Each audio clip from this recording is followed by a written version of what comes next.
Hello, my name is Tiandra Holly. The quote I chose is, "We know through painful experience that freedom is never voluntarily given by the oppressor. It must be demanded by the oppressed."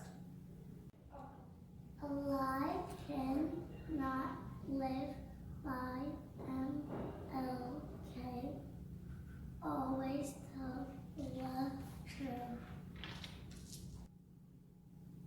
Hi, my quote for the day is, "Darkness cannot drive out darkness, only light can do that. And hate cannot drive out hate, only love can do that." Hi, my name is Simone Tadala Chesed, and my quote is, free at last, thank God Almighty, we are free at last." Hi, my name is Tiffany Martin, and my quote is, "We may have all come on different ships, but we're all in the same boat now. This means it doesn't matter where you come from, the islands, Africa, America, they all saw us as one, Black." Hi, my name is Regine Tadal, and my Dr. Martin Luther King quote is, "Darkness cannot drive out darkness, only light can do that. Hate cannot drive out hate, only love can do that." Life's most persistent and urgent question is, what are you doing for others? Hello, my name is Nasir Mullen, and my quote for today from Martin Luther King Jr. is, "We must learn to live together as brothers or perish together as fools." And what that means to me is, if we stick together, we're better off. And if we don't, we're going to be fools.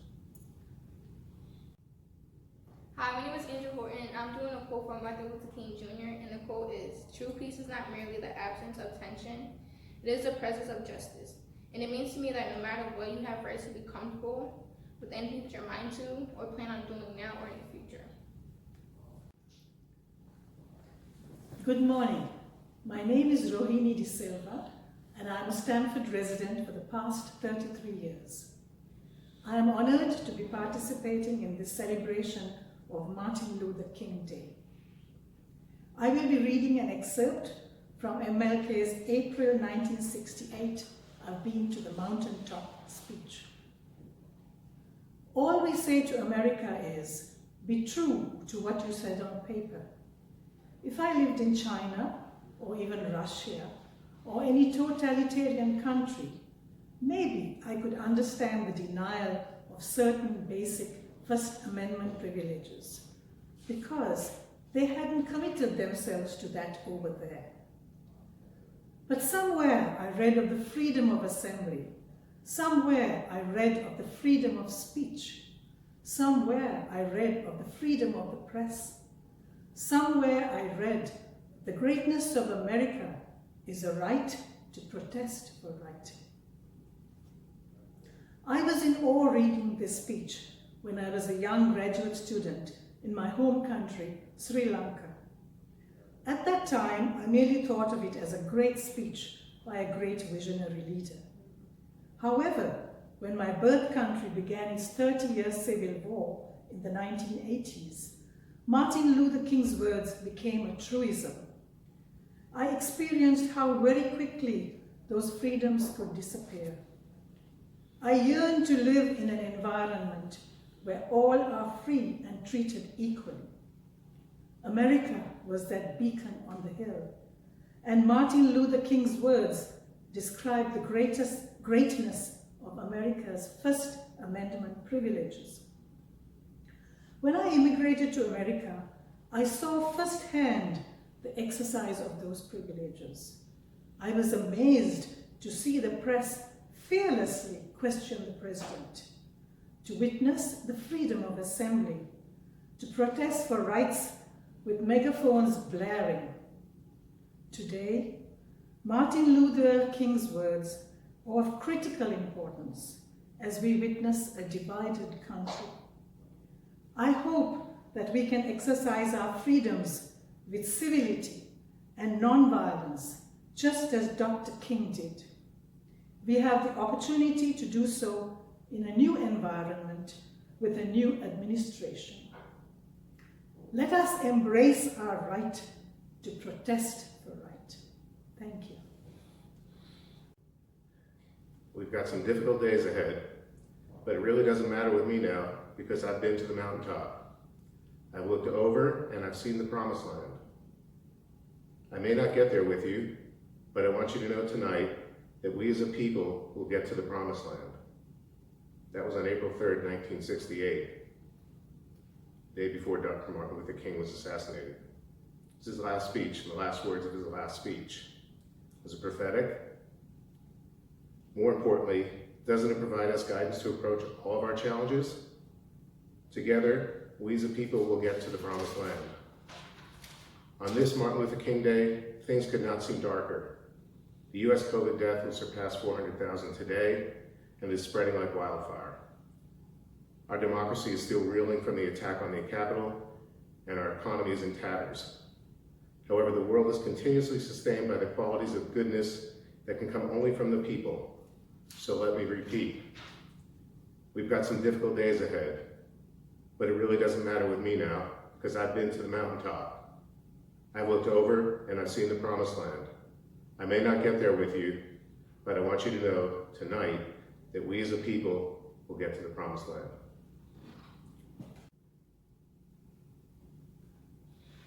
Hi, I'm Samika DeRosier, and my quote from MLK Day is, "Injustice anywhere is a threat to justice everywhere."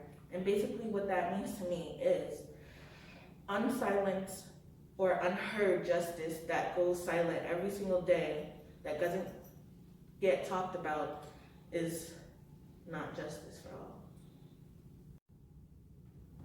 Hi, my name is Zariah Kendrick, and my Martin Luther King quote is, "If you can't fly, then run. If you can't run, then walk. If you can't walk, then crawl. But whatever you do, you just have to keep moving forward." And what this means to me is that throughout all your past and all the negativity and all the naysayers saying you can't do it, all you have to do is keep moving forward in one positive direction. And with that, you will have a bright future ahead of you.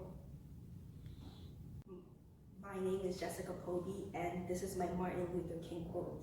"The time is always right to do what is right." This quote is significant to me because during times of distress and negativity, it may seem easier to resort to negative intentions, but with a positive mindset, we could do better. So that's what this quote means to me.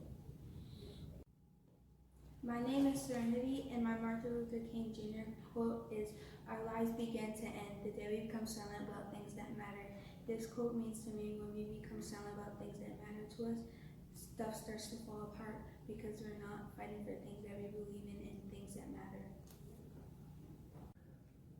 Hi, I'm Rajiv Desai, and my quote is, "The time is always right to do what is right." What this means to me is that I try to instill this in my children every day, and to let them know that it's always right to do the right thing, no matter how difficult it is. And I think that's what Dr. King did. Good afternoon, my name is Keith Wilberg, and what I'd like to share today is a quote from a book I have called Strength to Love. It's a collection of Martin Luther King Jr.'s sermons. And to give just a little bit of context for this quote, it's from a sermon having to do with the parable of the Good Samaritan. And for those of us who haven't been to Sunday school in quite a while, a man was waylaid on the Jericho Road, and he was left for dead and robbed. And over the course of some time, a Jewish priest first, and then a Levite, also kind of a Jewish teacher of sorts, went by and actually just left him there, actually went to the far side of the road. And then finally a Samaritan came by and helped this man, got him to safety, got him to an inn. And some of the context too is, this is not just, the Jews and the Samaritans hated each other. This was like Hatfields and McCoys kind of territory. So that's a little bit of the context. But here's a little small portion of this sermon that is very moving to me. "So it is possible that the priest and the Levite were afraid that if they stopped, they too would be beaten. Perhaps the robbers were still nearby, or maybe the wounded man was on the ground was a faker, who wished to draw passers to his side for quick and easy seizure. I imagine the first question the priest and the Levite asked was, if I stop to help this man, what will happen to me? But the very nature of his concern, the Good Samaritan reversed that question. If I do not stop to help this man, what will happen to him? The ultimate measure of a man is not where he stands in moments of comfort and convenience, but where he stands at times of challenge and controversy. The true neighbor will risk his position, his prestige, and even his life for the welfare of others. And I just absolutely love that quote. I don't kind of look at it as a piece to read. I look at it as a spiritual practice. I keep going back to, if I do not stop to help this man, what will happen to him? That my well-being is intimately tied up with your well-being, with the wounded man's well-being, with everyone's well-being. God, we could use a little bit more of that in this world today. I think I'll leave it at that. Well, good afternoon, and thank you for the opportunity to say something about Dr. Martin Luther King on the occasion of his would have been 92nd birthday. My name is Evelyn Avolia, and I'm very grateful for the opportunity to share this meaningful quotation from him. This was a quote that that was included in a speech that he gave in Montgomery, Alabama. And he said, "Life's most persistent and urgent question is, what are you doing for others?" So that really touched me, because it's a question I ask myself, especially now that I'm retired. You know, when I had to earn a living, and because I like living indoors, it was easy because I was lucky enough to have a career in human services and in information services, and that was just a great double whammy, pure joy, and a roof over my head.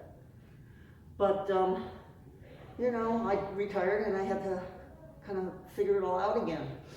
So I would like to share with you a second quote. This is from Rabindranath Tagore, who was a poet, died in 1941. And he says, "I slept and dreamt that life was joy. I awoke and saw that life was service. I acted, and behold, service was joy." So that sort of was a general answer to my question, my post-retirement question. What was I going to do with the rest of one precious human life? And I looked around and I found that I knew many people who knew other many people. And there were networks within networks, networks for hands-on service, program level, you know, direct communication and opportunities to sing with people and sing with children, and which I like to do that stuff.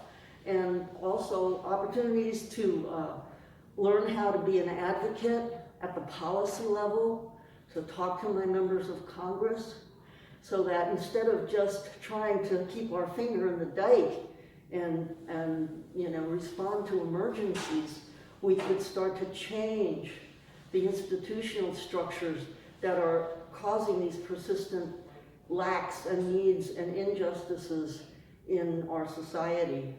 So I'm especially grateful for the challenge that Martin Luther King's question posed and the answer that it gave at the same time. So I hope that when you get to ask that question, you get to find the right answer for yourself, whether it's on the personal level or the societal level, political level, institutional systemic level, but the whole project of trying to bring justice to our world that needs it so terribly much. I'll finish with one more quote, which is, if you want peace, work for justice. Thank you. Hi, my name is Brianna McMillan. I am 7 years old. Today I will be saying a quote from Martin Luther King Jr. No person has a right to rain on your dreams. What this quote means to me is never stop believing in your dreams, no matter what anyone else thinks. Hello, my name is Johnny Beckford. The quote I chose is, "True peace is not merely the absence of tension, it is the presence of justice." What this means to me is when you fight for your rights, you begin to have peace because you become a part of change. I am a part of change. Hello, my name is Garen Bedford. The quote I chose is, "Out of the mountains of despair, a stone of hope." What this means to me is when you don't know what to do, you can't lose hope. President Obama gives us hope. The time is always right to do what's right. Words said by Martin Luther King. This means no matter the situation, you should always be kind.